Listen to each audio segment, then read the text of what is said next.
Doctor Doom goes on a quest, new stories in the Invincible Universe, and Jor-El comes to Earth instead of Kal-El. Welcome back to the channel where we talk about only good comics. I'm Brant, and this is Friday First. This is that series where we talk about those brand new number one issues, new character debuts, new story arcs, and the like.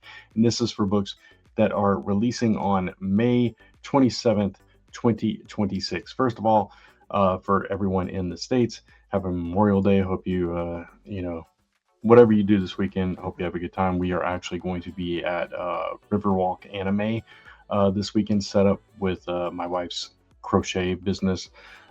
So it's mainly going to be her. I might be there here and there, but yeah, if you're in the San Antonio area, come visit us at Riverwalk Anime this weekend. And yeah, so this is going to be a short episode this week. We've got a top six, no honorable mentions, no shout outs, anything like that. So it's going to be we're going to be really quick with this one.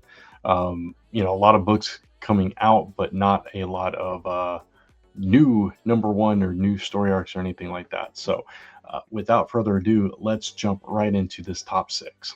And coming in at number six is Wiccan and Hulkling Raid of Ultron issue number one. This is an anthology of different characters that are from the Young Avengers, and it's the WandaVision family. You've got Viv Vision here. You've got Hulkling and Teddy, Hulkling and Wiccan together. You've got Billy. You've got I already said Viv, so you've got the whole family.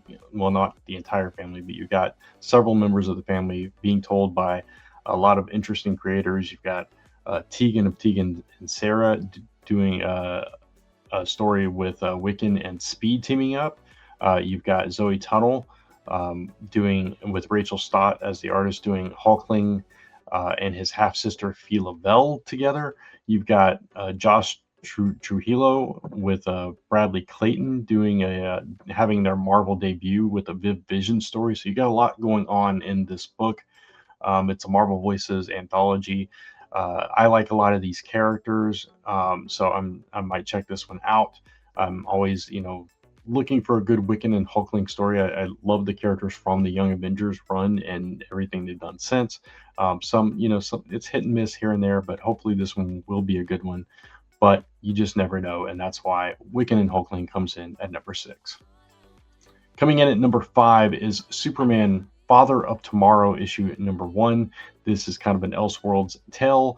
Actually says DC Elseworlds there.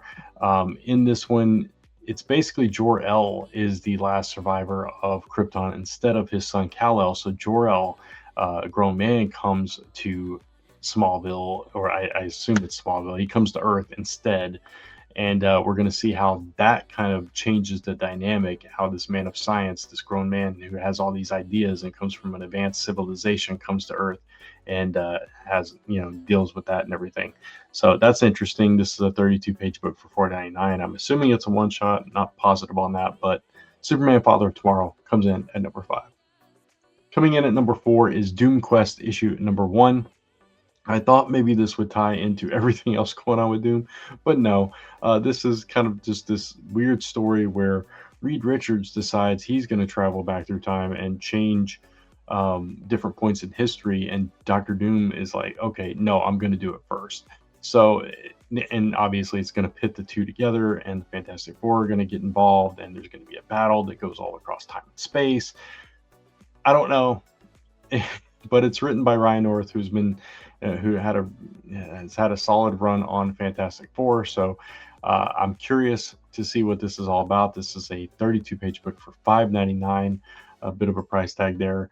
But yeah, that's why Doomquest comes in at number three. Coming in at number two from Dark Horse Comics, this is Did You Hear About Mimi Green? I'm just going to read a little bit of this. It says, Tastemaker Mimi Green is a popular essayist with a perfectly curated social media presence until a blog post she wrote a decade ago, cruelly mocking fat people, resurfaces and sparks a viral furor. So it's very, very present, very in the zeitgeist, very kind of meta in that way. A lot of things coming out. And obviously this is going to pull her into these all these this scandal, and there's healing crystals involved, and there's all kinds of crazy stuff going on. And this is written by the host of the critically acclaimed podcast Cerebro. I'm not familiar. Seems like a lot of people are making his comics writing debut in collaboration with GLAAD award-winning artist Josh Cornelian. So yeah, it's a surreal. It calls it a surreal and grisly take on the wellness industry, so-called cancel culture, body dysmorphia, and the complex power dynamics of show business. So really interesting story to tell in comic book form. I'm definitely curious about this one, and that's why Did You Hear About Mimi Green comes in at number 3. I think I said 2 earlier, but I'm at number 3. Coming in at number 2 is Hornsby and Halo issue number 0. This is from Image Comics Ghost Machine imprint. Last week we had the Rockefellers, and this seems to be tying into it. Both are prelude to the Unbelievables. We've got Trillion Dollar Kid in this one as well. So you're kind of setting the course for a new era of some of the Ghost Machine books that are going to have some connective tissue between them. So that's kind of interesting. I'm curious to see where that goes. And I do like these books. I like Rockefellers. I like Hornsby and Halo. I'm a little bit behind on Hornsby and Halo, so I'm going to try to catch up. But I am curious to see what this new kind of direction and who these Unbelievables are going forward. And that's why Hornsby and Halo issue number 0 comes in at number 2. And coming in at the coveted number 1 spot is Capes issue number 7. The reason being is the previous 6 issues were previously published content, reprinted, kind of remastered, redone. But now with this issue marks brand new stories in this universe, in the universe of Invincible, of Adam Eve, of Alan the Alien, all these characters, Battle Beast. This is a brand new story arc with new stories starting here. Benito Cereno is taking over writing chores with Mark Englehart. And we have this, as it says here, biggest mission in Capes history, with Invincible off-planet fighting the Viltrumite War. So we know what time period this is taking place, and the new Guardians of the Globe battling the Order. Now's the time for Capes Inc. to become the face of superpowered crime fighting, but has Bolt already made the one mistake that could doom Capes? We get the first appearance of Elemental in here, which is an all-new Invincible Universe character from the video game Invincible Versus that just recently came out. And yeah, so this is really cool. And you get this brand new backup story by Robert Kirkman and Corey Walker. So exciting stuff. As a huge Invincible fan, I'm really curious about this. I've read the previous 6 issues of Capes as well. I'm excited to see new stories in the Invincible universe and with these characters. And that's why Capes issue number 7 comes in at number 1. And there you have it. There's our top 6 this week. I told you it's going to be in and out. It's going to be a short show this week.